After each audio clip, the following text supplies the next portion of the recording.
और बड़ी खबर आ रही है, हरियाणा में कांग्रेस ने दूसरी लिस्ट जारी की है। 9 उम्मीदवारों की लिस्ट इस बार कांग्रेस ने जारी की है। गुरुग्राम से मोहित ग्रोवर को कांग्रेस ने टिकट दिया है, तो शाम से अनिरुद्ध चौधरी कांग्रेस उम्मीदवार बनाए गए हैं। तो कांग्रेस पार्टी ने हरियाणा विधानसभा चुनाव के लिए अपनी दूसरी लिस्ट जारी कर दी है, जिसमें 9 उम्मीदवारों के नाम उन्होंने जारी किए हैं। कुमार विक्रांत ज्यादा जानकारी के साथ जुड़ चुके हैं। कुमार, बताइए इस लिस्ट में क्या खास?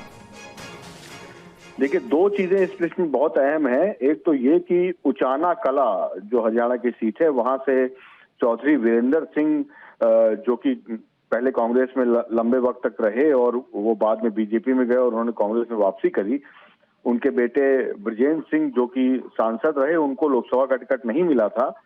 उनके बेटे ब्रजेंद्र सिंह को टिकट कांग्रेस ने उचाला कला से दे दिया है। और दूसरी अहम सीट है तोशाम, जहां से बंसीलाल परिवार के 2 गुट आमने सामने होंगे। यानी कि बंसीलाल के जो पोती हैं श्रुति चौधरी, वो वहां से उम्मीदवार हैं। किरण चौधरी की बेटी हैं। वहीं बंसीलाल के जो बेटे हैं रणबीर महिंद्रा, उनके बेटे अनिरुद्ध चौधरी को कांग्रेस ने वहां से टिकट दे दिया है। तो यहाँ पर तोशाम में बंसीलाल परिवार आमने सामने होगा। भिवानी जिले की ये सीट बहुत अहम हो गई। गुरुग्राम की सीट जो कि कांग्रेस आम आदमी पार्टी को देना चाहती थी, आम आदमी पार्टी शहरी सीटें नहीं चाह रही थी, वो ग्रामीण सीटें चाह रही थी। तो ऐसे में कांग्रेस ने गुरुग्राम से मोहित ग्रोवर को उम्मीदवार बना दिया है। और एक यूथ कांग्रेस से बादशाहपुर से वर्धन यादव को टिकट दिया गया है, जो कि माना जा रहा है कि यूथ के कोटे में वो सीट गई है। और गन्नौर से कुलदीप शर्मा जो भूपेंद्र हुड्डा के करीबी हैं, उनको टिकट दे दी गई। ठीक है, तो 9 उम्मीदवारों की लिस्ट जारी की गई है कांग्रेस की तरफ से हरियाणा के लिए, जिसमें आपको बता रहे थे अभी विक्रांत की क्या खास है इसमें। तोशाम से अनिरुद्ध चौधरी हैं सामने, बंसीलाल परिवार के यहाँ पर दो कह सकते हैं कि जो वंशज हैं वो आमने सामने होंगे। अब यहाँ पर अब देखना यह है कि आगे, लेकिन एक चीज समझ में नहीं आ रही विक्रांत, और मुझे वो चीज क्लियर कीजिए, क्या गठबंधन की कोई संभावना अभी भी जिंदा है आम आदमी पार्टी के साथ, और इसीलिए ये बहुत कम नाम सामने आ रहे हैं?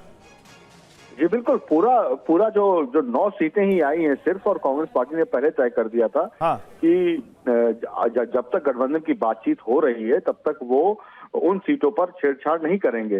इसीलिए 9 ही सीटें सामने आई हैं। और आज मैं आपको बता दूं, कांग्रेस के जो नेता हैं दीपक बावरिया, प्रभारी हैं हरियाणा के, उनकी तबीयत खराब हो गई, जिसके चलते आज रात की जो बैठक है वो टाल दी गई है।